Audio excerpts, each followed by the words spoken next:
Hello YouTube, got another Axis and Allies 1914 video for you. For this video, I took some inspiration from a game that I played recently.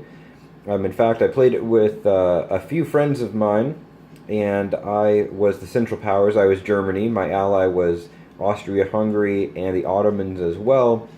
The game did seem to go back and forth a little bit, but we did eventually win the day. In reflecting on that game, there were a series of things that I would have done differently, both if I were on the Allied side as well as if I were playing Austria-Hungary and the Ottomans, and that got me thinking, well, what if I simulated a game and played all the countries as I would?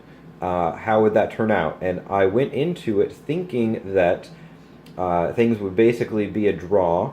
Central Powers would gain a little bit of ground early on, but I'd be able to counter effectively, and that the economic might of the Allies, or of the Entente, would eventually carry the day.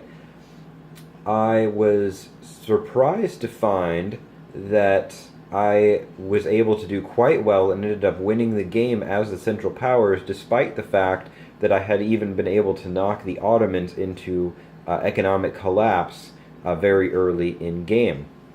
So that got me thinking, well, what am I doing? What could I do better as the Allies in this game? And I came to the conclusion that Germany is a powerhouse, and it's extremely difficult for France to get in, even when Germany is focusing heavily on Russia, as they did in my simulated game. And England was focusing primarily on the Ottomans and knocked them into economic collapse, which they were eventually able to come back from. But the Austrians were really able to press into Russia. They were able to become one of the strongest countries in the game. By the end, Russia still fell a number of turns in before the U.S. was really in the war. So that got me thinking, well, what could be done differently as the Allies and against Austria? Because if Austria is weakened and has to focus more somewhere else, that's going to slow down significantly the Central Power move into Russia. It means Russia isn't going to be as distracted. It can maybe hassle the Ottomans or put up a better defense against Germany. So I came to the conclusion that weakening Austria, in addition to going after the Ottomans as England, is really the best way to put a halt on Central Power expansion until the Allies' economic advantage really gets underway. Now, I thought about how one might do this, and I want to just bear with me here as I go through my logic. So Austria is typically going to attack Tuscany on the first turn. It's worth 2 production, but they get a coastal bombardment. There's only 1 infantry there, and the main advantage is that they're going to attack Venice with a bunch of stuff, and it slows down the Italian reinforcements. Italy is only able to move guys from Piedmont over. If Austria doesn't take Tuscany, it can move them and move them. Much stronger force, much more quickly, that Austria then has to deal with. So Austria will normally take out Tuscany on the first turn. Sometimes Austria will attack Albania. It has to attack Serbia. Sometimes it attacks Albania, sometimes not. You may have seen in a previous video what France can do on its turn, because it goes before Italy. It can pick up somebody in a transport, drop them off in Albania. Now Italy gets troops in Albania, and if Austria has moved everything into Venice, Italy can now march into Trieste over here. Which, they're not going to be able to keep it, but that means Austria has to pull troops away from, well, maybe not pull them away from the front, but it has to divert them so they don't move over to Venice or don't move over to Russia. Basically, it wastes a turn or so for the Austrians, and doesn't really, it helps Italy. Italy gets some extra for production. It gets some units they can play with on its first turn. It also forces Austria to defend down here, either divert troops from Serbia over to take Albania, or try and guard its southern flank. So it's really a big hassle for Austria when France does that, and it helps out Italy a little bit. But that isn't an end-all, because Italy still has to deal with Venice. If Venice falls, Italy is in major trouble. If Italy controls Venice, Austria has to defend two territories, which doesn't put it in a very good position. So what can be done? So again, I turn to France. France has two transports down here in Sea Zone 16. If we want to take Albania, if Austria does attack Albania, fine. You wouldn't make that move, but that's fewer troops that has to send up against Venice. So there's a trade-off there. If they don't attack Albania, then I think it's definitely to the Allies' advantage to take it as France, so Italy gets those units and can just be a major pain in Austria's side.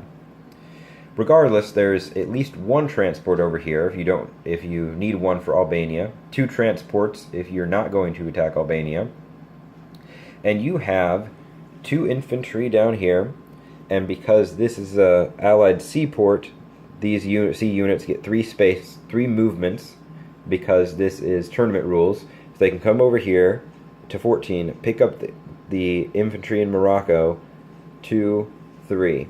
They can have 3 ships all here. And guess what they can do?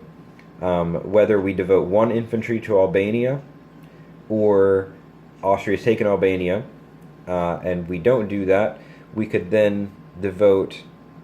let me back up a second. So if Austria has not taken Albania, we can put 1 infantry there, do what I just talked about. We can put 2 infantry here with the coastal bombardment to take Tuscany back. So if Tuscany is in French hands, then on Italy's turn, it's allied. Italy can still move these guys up here. So Austria diverted 2 units over to Tuscany, 2 fewer units that they did not put up in Venice, and they still got no advantage from doing that, because Italy can still quickly move its units up. If we do need to devote an infantry to Albania, we just have 2 infantry and a coastal bombardment to attack Tuscany, as opposed to 3 infantry and a coastal bombardment. Either way, we have a good chance of taking the territory. Even if we don't, if we roll terribly,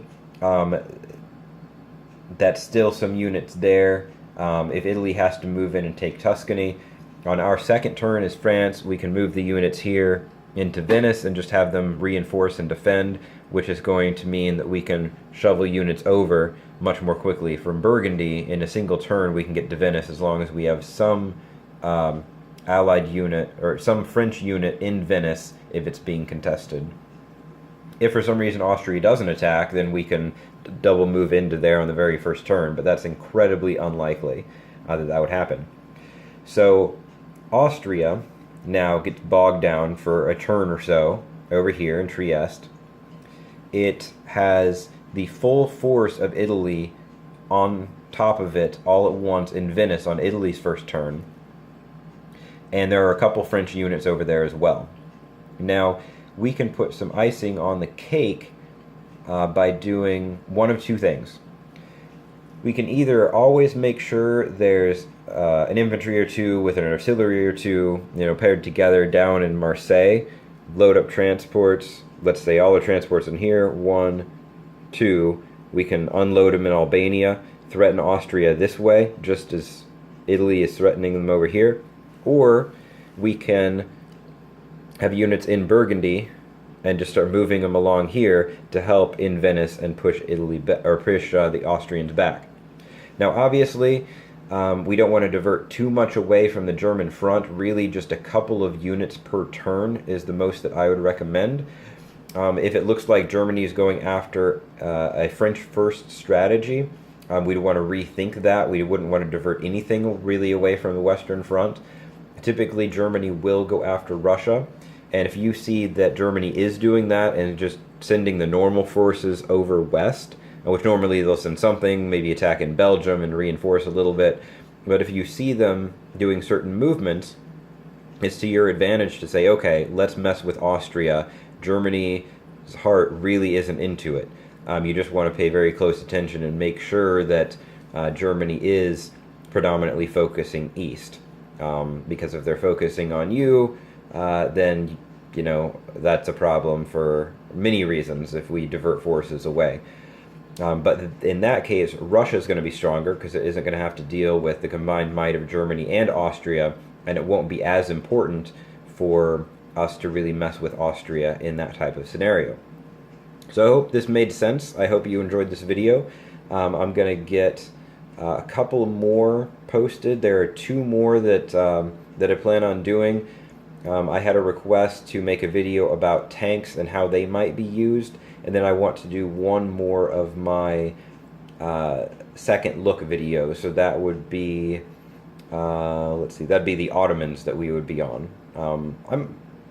I might do Italy too. We'll see how far we get this evening. But I've got a couple more videos coming your way. Hope you enjoyed this one, and I'll get more up very soon.